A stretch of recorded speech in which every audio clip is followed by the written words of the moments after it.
여러분, 사이버 보안이라는 게임의 판이 바로 지난 1년 사이에 완전히 뒤집혔습니다.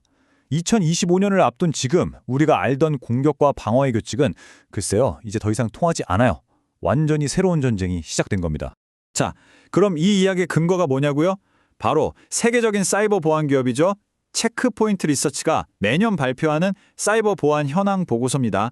가장 최신의 그리고 가장 신뢰도 높은 데이터를 바탕으로 지금 무슨 일이 벌어지고 있는지 핵심만 짚어드릴게요.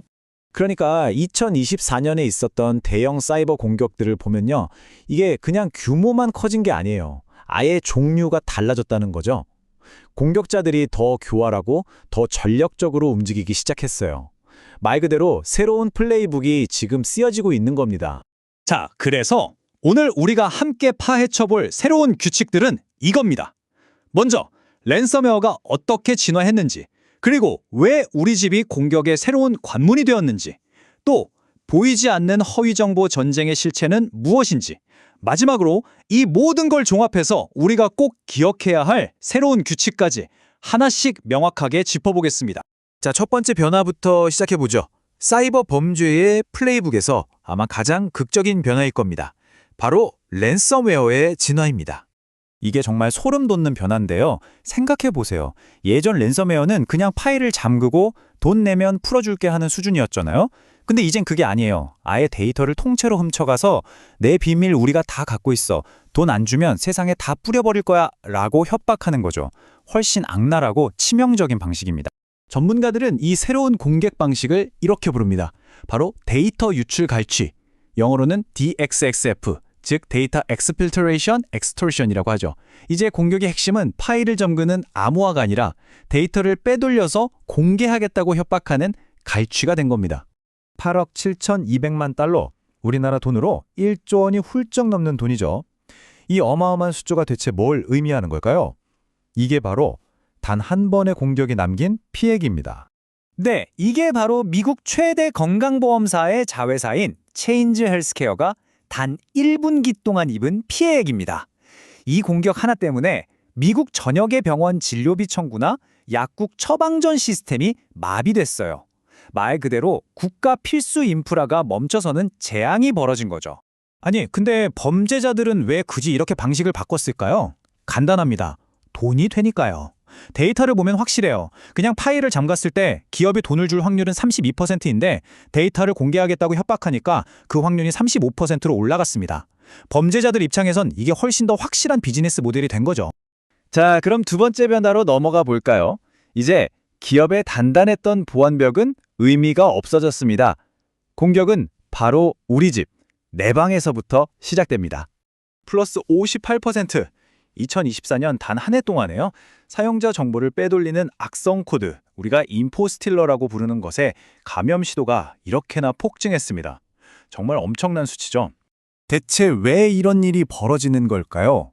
바로 원격 근무와 개인기기 사용, 즉 BYOD 정책 때문입니다.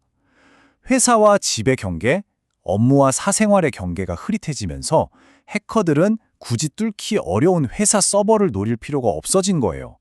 상대적으로 보안이 허술한 우리 집을 새로운 공격 관문으로 삼는 거죠. 자, 그럼 현대 사이버 범죄가 어떻게 우리 집 거실에서부터 시작해서 기업의 심장부까지 뚫고 들어가는지 그 설계도를 한번 보시죠.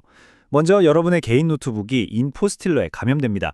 그러면 요즘 유행하는 구독형 악성 코드, 서비스형 악성 코드 MAS가 여러분의 아이디나 비밀번호를 싹 긁어가요. 그 다음엔 이걸 전문적으로 파는 애들이 있어요. 초기 접근 브로커, IAB라고 불리는 판매상들이 이 정보를 다크웹에서 팔아 넘기죠. 결국 이렇게 팔린 여러분의 정보가 기업 전체를 무너뜨리는 만능 열쇠가 되는 겁니다. 이런 방식이 그냥 이론이 아니라는 걸 보여주는 끔찍한 사례가 있습니다. 바로 스노우플레이크 사건이죠. 직원 한 명이 집에서 쓰던 컴퓨터의 로그인 정보가 인포스틸러에 의해 도난당했는데 그 결과는요? 무려 165개가 넘는 고객사의 데이터가 줄줄이 새어나가는 연쇄적인 재앙으로 이어졌습니다. 시작은 정말 사소했죠. 자, 이제 마지막 변화입니다. 이건 기술적인 침입을 넘어서 어떻게 보면 심리전의 영역이에요. 새로운 전쟁터는 더 이상 서버나 네트워크가 아닙니다. 바로 우리의 생각, 우리의 마음속입니다. 여러분, 지금 이 시대에 가장 최신 무기가 뭐라고 생각하세요? 뭐 최첨단 미사일, 스텔스 전투기, 아닐 수도 있습니다. 정답은 바로 정보입니다. 요즘 국가들은 대놓고 시스템을 파괴하기보다는 정보를 교묘하게 조작해서 사회적 신뢰를 무너뜨리고 여론을 자기들한테 유리하게 바꾸는 방식을 선호합니다. 훨씬 더 조용하고 효과적이죠. 그리고 이 새로운 전쟁을 이끄는 건 다름 아닌 AI입니다. 이게 얼마나 심각하냐면요. 2024년에 전 세계에서 치러진 선거 있잖아요. 그중 무려 3분의 1에서 AI를 이용한 가짜뉴스, 허위 정보가 판을 쳤다는 충격적인 통계가 나왔습니다. 그렇다면 이 보이지 않는 전쟁을 뒤에서 조종하는 주역들은 누구일까요? 보고서는 명확하게 지목하고 있습니다. 러시아, 중독, 그리고 이란. 이 국가들이 바로 AI 기반의 여론전을 가장 적극적으로 주도하고 있습니다. 이들은 우리가 흔히 아는 챗 GPT 같은 대규모 언어 모델, 즉 LLM을 써서요. 진짜와 구별하기 거의 불가능한 딥페이크 영상을 만들고 자동으로 선전모를 착착 만들어서 SNS에 퍼뜨리는 방식으로 여론을 흔들고 있습니다. 자, 지금까지 세 가지 큰 변화의 흐름을 살펴봤습니다. 이제 이 모든 걸 종합해서 우리가 앞으로 기억해야 할 새로운 게임의 규칙들을 딱 정리해 드릴게요. 이게 바로 2025년 사이버 보안의 새로운 플레이북입니다. 꼭 기억하세요. 첫째, 위협의 핵심은 이제 갈취입니다. 둘째, 공격의 시작점은 회사가 아니라 우리의 집이 되었습니다. 그리고 마지막으로 셋째, 공격의 최종 목표는 단순한 시스템 파괴를 넘어 사회적 영향력을 행사하는 것으로 진화했습니다. 디지털 세상과 우리 현실이 이제는 거의 하나가 됐잖아요. 이런 상황에서 우리는 과연 이 완전히 달라진 게임의 규칙에 맞춰 싸울 준비가 되어 있을까요? 이건 정말 우리 모두가 스스로에게 던져봐야 할 질문입니다. 오늘 저희가 준비한 이야기가 이 복잡한 사이버 위협의 실체를 이해하시는데 조금이라도 도움이 되셨다면 좋아요와 구독 버튼 꼭 좀 부탁드립니다.